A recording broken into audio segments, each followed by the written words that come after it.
자, 먼저 경전 시작부에서는 이런 말씀이 있습니다.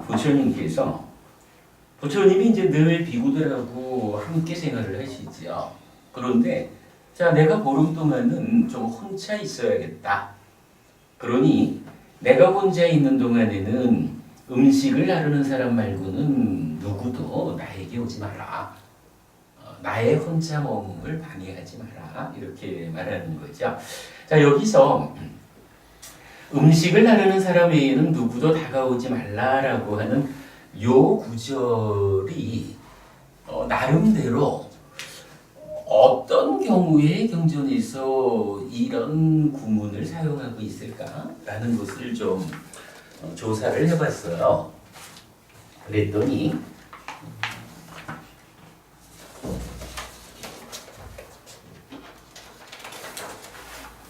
참고 삼아 이것은 좀 용례를 같이 보겠습니다.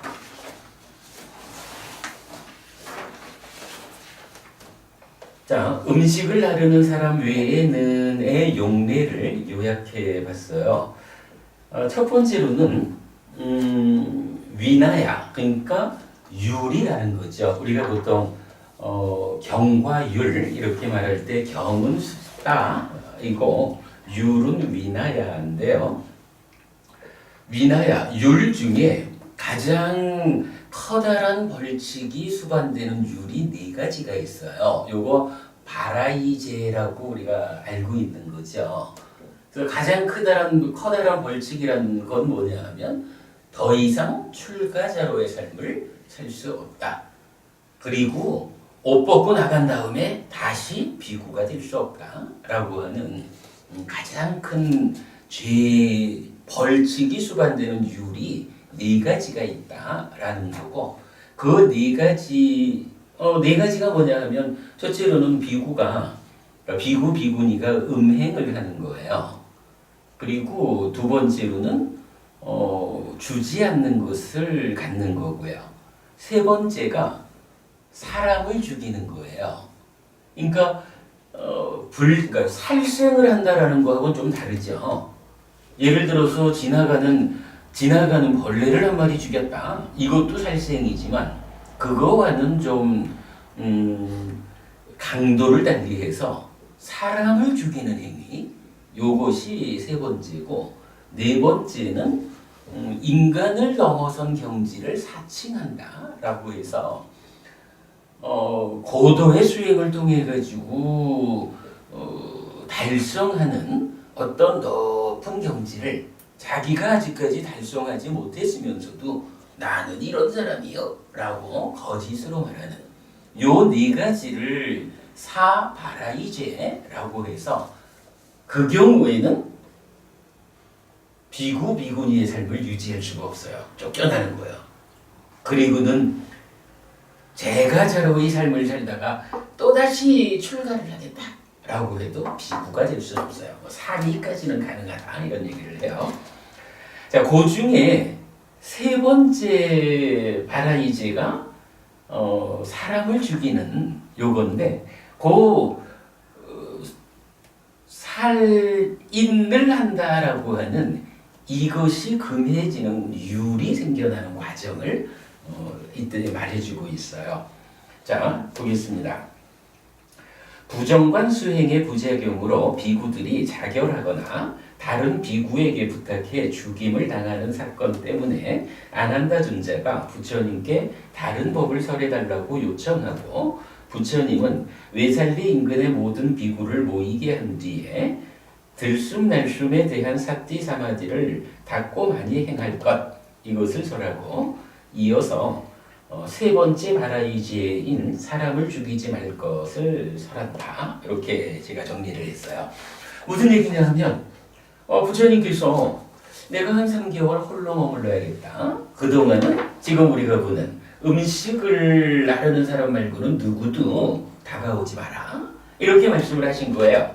그리고는 3개월을 홀로 머무시는데 그 사이에 비구들의 상가에서 어떤 일이 생기냐 하면, 고무렵의 부처님이 부정관이라는 게 있잖아요.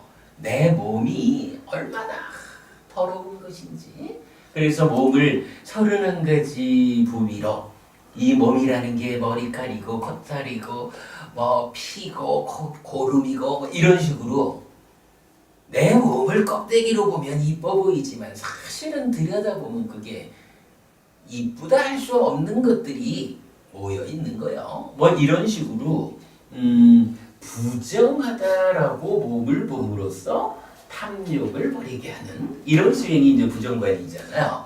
그 부정관을 부처님이 가르쳐 주셨는데 3개월간 부처님 혼자 머무는 사이에 비구들 간에 부정관을 닦다가 문제가 생긴 거예요.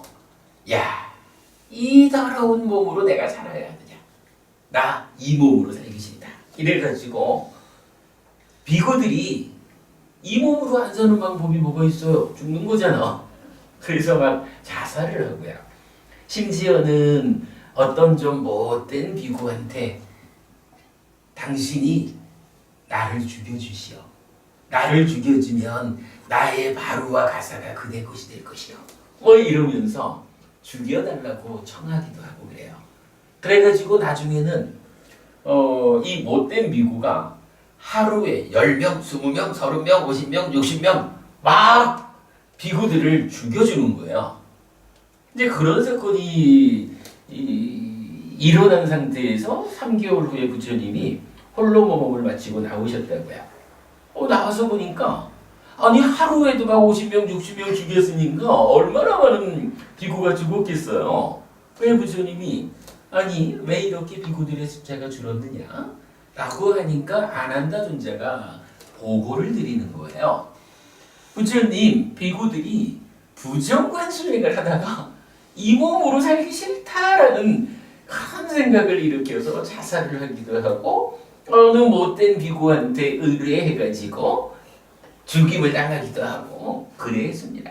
부처님, 부정관 말고 다른 방법을 좀 가르쳐 주셔야겠습니다. 쉽게 말하면 부작용이 없는 수행 방법을 좀 가르쳐 주십시오. 이렇게 이제 청을 드리는 거예요. 그래가지고 부처님이 그 상가 외살리라는 그 지역에 있던 모든 비구들을 다 모여라라고 해서는 자 우리가 말하는 호흡 수행이죠. 뭐니 해도 불교 수행의 근본은 호흡 수행이죠. 이 아나파나 사티 사마디 이 호흡을 대상으로 사띠를 단련하고 삼매를 성취해가지고 깨달음으로 이끄는 이런 수행법을 거기서 다시 가르쳐 주셔요. 그래가지고 부정관에 따르는 부작용을 억제해 주는 거예요. 요게 이제 율장 바라이제의 세 번째에서 나타나고 그 다음에 상류따니까야의 54번 상류따의 9번째 경이 외살리경이에요. 그 외살리경에서는 이 율에 나타나는 내용의 절반만 그러니까 사람을 죽이지 마라라는 이 계율이 설해지는 부분은 배제하고 부처님이 아난다 존자의 요청을 받아가지고 부작용이 없는 방법으로의 호흡 수행을 설명하는 거기까지만을 말해요. 그래서 율장에 하나, 경장에 하나 두 곳에서 이렇게 호흡 수행을 부처님이 가르쳐 주시는 그 내용이 이거 음식을 다루는 사람 말고는 다가오지 마라 라는 이 구문의 용례로 나타나고 있어요. 그런가 하면 이제 그랬을 때 요참 그 율장 세 번째 바라이제는 이렇게 나오죠. 어떤 비구든 의도적으로 사람의 몸에게서 생명을 빼앗거나 무기를 가진 자를 구한다면 그는 승단 추방제, 바라이제를 범하는 것으로 함께 살 수 없다. 이게 보면 재미있어요. 의도적으로 사람의 생명을 빼앗는다 이렇게 나오지 않고 사람의 몸에게서 생명을 빼앗다 이렇게 나와요. 그러니까 죽는다라는 이야기는 사실은 마음이 죽는 건 아니죠. 몸이 죽는다라는 그런 부분을 이렇게 표시한 것 같아요. 사람을 죽였다라고 하는 것이 몸과 마음이 함께한 상태로의 죽임이지만 그러나 그것의 구체적인 내용으로는 마음은 윤회에서 다음 세상으로 가고 몸이라는 것만이 이 생명의 상태를 버리게 되는 그런 개념인 것 같아요. 자, 그 다음에 이제 두 번째 용례로는 율장의 속죄제법이라는 쪽에서 나타나요. 사화티의 상가는 세종께서 홀로 머무는 기간 동안에 세종께 다가가는 것을 속죄제로 범하는 것을 정했는데 그 상가에 속하지 않는 틀렸네요. 그 상가에 속하지 않는 다른 비구의 방문과 연계하여 부처님은 분소위를 입은 자의 방문을 허락한다고 하는 일화로 이어져서 깔개와 관련한 율이 설해짐이랬어요. 율장 중에서 이제 이런 일화가 나오는 거예요. 부처님께서 자, 내가 한 3개월 홀로 머물겠다. 그러니 음식을 다루는 사람 외에는 접근하지 마라. 이러고는 이제 홀로 머무시는 거예요.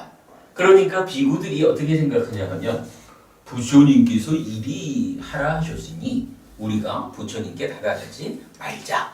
만약에 누가 이러한 부처님의 당부에도 불구하고 부처님을 찾아가서 방해한다면 그거는 올바른 일이 아니다.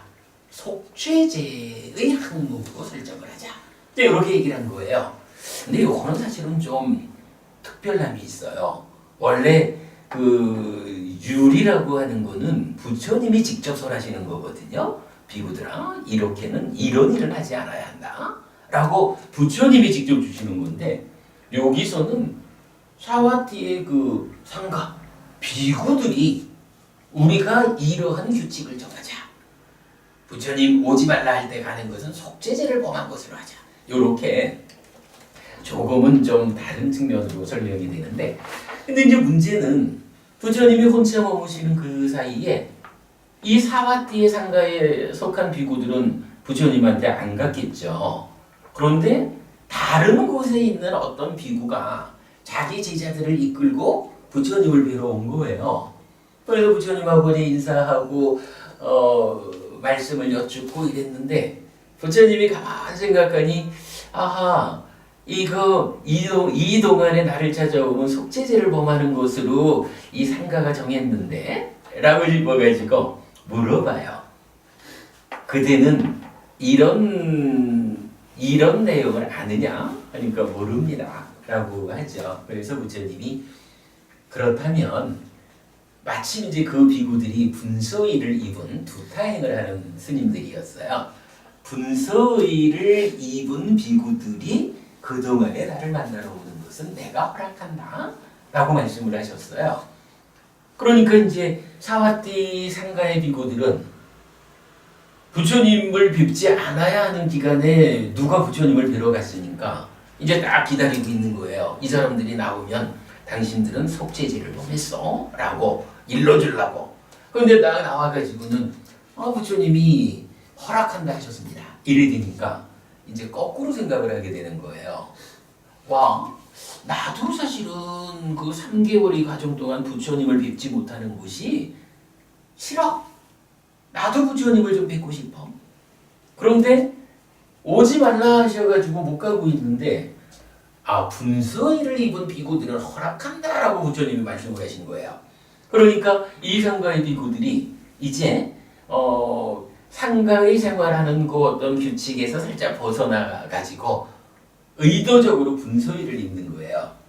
분서의를 입고는 여기서 분서의라는 것은 저런 거죠. 시체를 쌌던 천을 거두어가지고 옷을 해 입는 이런 그 두타행을 이제 상징적으로 말하는 거죠. 그러니까 비구들이 부처님을 뵙고 싶어가지고 분서의를 입어버리는 거예요. 이제 뭐 그런 부분 얘기가 나오면서 뭐 이어지는 좀 다른 율이 설해지는 내용이 연결이 돼요. 그 자세한 이야기는 생략하고 일단은 이제 음식을 다루는 사람 외에는 오지 말라라는 이 구문의 용례가 이렇게도 쓰이고 있다라는 거 보았고요. 그 다음에 이제 세 번째로는 45번 상류다에 11번, 12번 두 개의 경전인데 그게 지금 우리가 보는 경전인 거죠. 요 내용은 느낌들의 분류를 설하고 특히 가라앉음을 조건으로 생겨나는 느낌을 설한다 하겠는데 조금 이따가 경전의 내용 구체적으로 보겠고요. 그 다음에 네 번째는 54번 상류다의 11번 경과 12번 경이에요. 요 54번 상류다가 아나빠나사티 상류다, 호흡 수행과 관련한 경들이 모아진 상류다예요. 여기에서도 이제 부처님께서 내가 석 달간 혼자 머물겠다라고 하고는 이제 석 달 후에 오셔가지고 이런 말씀을 들려주셔요. 비구들이요, 만일 외도 유행승들이 그대들에게 물을 것이다. 도반들이요, 사문 곧다마는 부처님은 안거를 할 때 어떤 머금으로 안거 장소를 많이 머뭅니까? 그러니까 부처님은 1년에 한 번 우안거, 안거를 하실 때 그냥 안거한다는 것이 그냥 쉬는 건 아니잖아요. 안거 기간 동안에 수행을 하는데 부처님은 그 안거 기간에 부처님이 이제 더 수행을 필요로 하는 분은 아니실 거고 어떤 머금으로 그 3개월의 과정을 주로 보내십니까? 이렇게 질문하는 거죠. 이런 질문을 받으면 그대들은 그 외도 유행승들에게 이렇게 설명해야 한다. 도반들이여, 세종께서는 안거를 할 때 들숨날숨에 대한 사티 사마디로 안거 장소를 많이 머뭅니다. 라고. 그러니까 부처님은 이렇게 훔쳐 있는 시간에 무엇을 합니까? 라고 하면 호흡 보는 일을 합니다. 호흡 보는 일로 사띠를 단련하고 삼매를 정취해서 깨달음으로 이끈. 부처님은 이미 깨달은 분이니까 그러한 사띠 사마디의 상태에서 깨달음의 상태를 즐기는 그렇게 되겠죠. 비구들이 바르게 말하는 자가 말할 것이다. 성스러운 머뭅이라든가 범천의 머뭅이라거나 열애의 머뭅이라고. 그는 들숨날숨에 대한 사티 사마디에 대해 말해야 한다. 성스러운 머뭅이라거나 범천의 머뭅이라거나 열애의 머뭅이라고.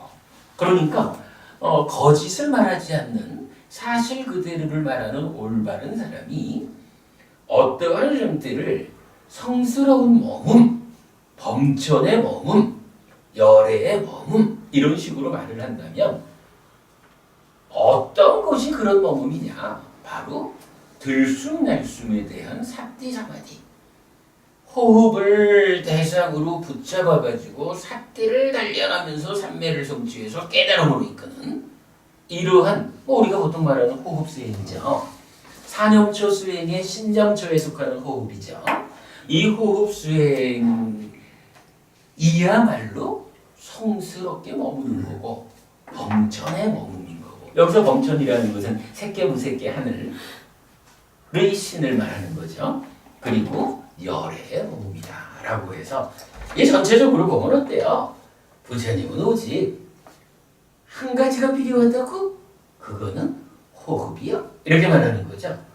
호흡을 대상으로 사띠하고 그럼으로써 삼매를 성취하고 이 호흡에서 성취되는 삼매 위에서 깨달음으로 이끄는 이것이 바로 그거요 라고 부처님은 강조를 하죠. 어쨌든 우리가 요즘 대념적경도 공부하고 있고 이어가지고 입출승념경 공부를 할 거지만 불교 안에서 어떤 수행을 하는 것이 가장 부처님에 가깝게 부처님이 권장해주는 수행을 하는 것일까? 라고 한다면 한게 없는 거예요. 그냥 호흡 잡으면 되는 거예요. 어떻게 이 호흡을 바르게 잡아가지고 바르게 잡은 그 상태를 향상해 가면서 그 과정에서 사띠가 단련되고 삼매를 성취하고 그 삼매라는 토대 위에서 비로소 깨달음으로 삶을 이끌까? 이 한 가지를 보면 불교 신자로서의 가장 확실한 길을 가는 것이다. 이렇게 얘기하면 좋을 것 같아요. 그 다음에 다섯 번째 용례는 이제 조금 다른 이야기가 나와요. 삐띠 부분이 혹시 이런 이야기 우리 했던 거 기억하나요? 부처님 전생을 설하는 경전들이 좀 있잖아요. 그 부처님의 전생하고 지금 이제는 전생이 아니라 부처가 된 지금이죠. 이 두 상태를 부처님은 어떻게 비교를 해주던가요? 이런 이야기 있었죠. 부처님 전생에는 자비희사 사무량심을 닦아가지고 많은 중생을 범천의 세상으로 세계무세계라고 하는 높은 삶, 욕계라는 소유의 삶을 넘어선 존재의 삶으로 많은 사람들을 이끌었다라고 하는 거죠. 그러나 지금은 어떻게 해요? 범천의 세상으로 이끌었던 그것은 어쨌든 전생 이야기니까 전생이라는 것은 부처 되기 전이란 말이죠. 부처 되기 전에는 훌륭한 스승이었다라고 해도 범천의 세상, 세계무세계라는 높은 존재의 삶으로 이끌었지만 이제 부처가 되었다라는 지금은 어떤 가르침을 설하느냐? 열반으로 직접 이끄는 가르침을 설한다. 열반으로 직접 이끄는 그 가르침이 무엇입니까? 팔정도다.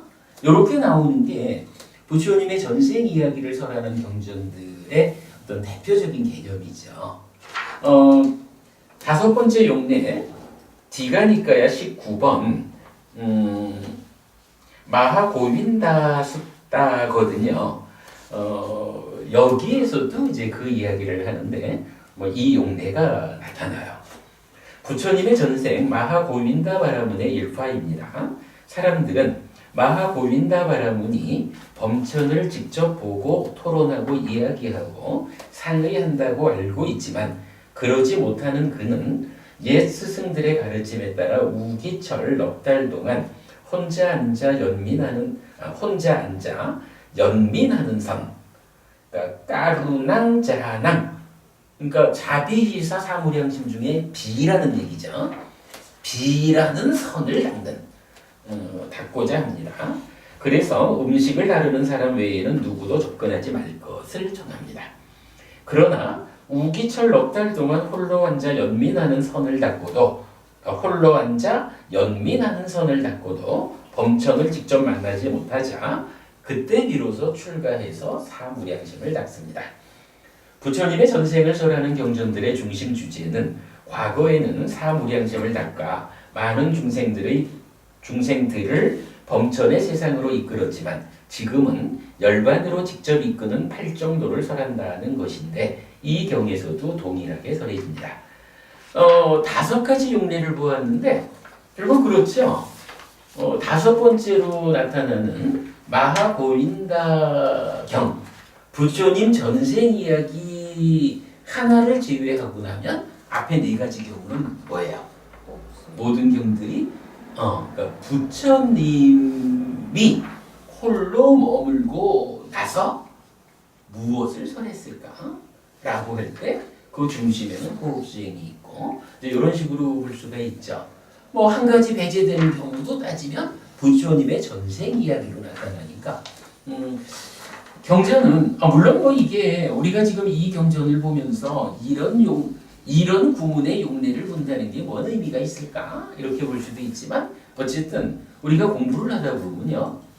김부분이 우리가 정말 공부를 할 때 참 좋은 공부 방법 중에 하나가 쭉 보다가 뭔가 좀 특별한 어떤 구문이 있다 라고 하면 이 구문을 어떤 경전들이 사용하고 있는가 용례를 좀 찾아서 확인을 하면 이 경전들이 서로 어떤 연결관계를 보이면서 이런 구문을 보이고 있는가 하는 것을 찾을 수가 있는데 니카야 공부하면서 참 좋은 방법 하나가 이렇게 어떤 좀 특별해 보이는 구문에 대해서 용례를 확인하는 방법이에요.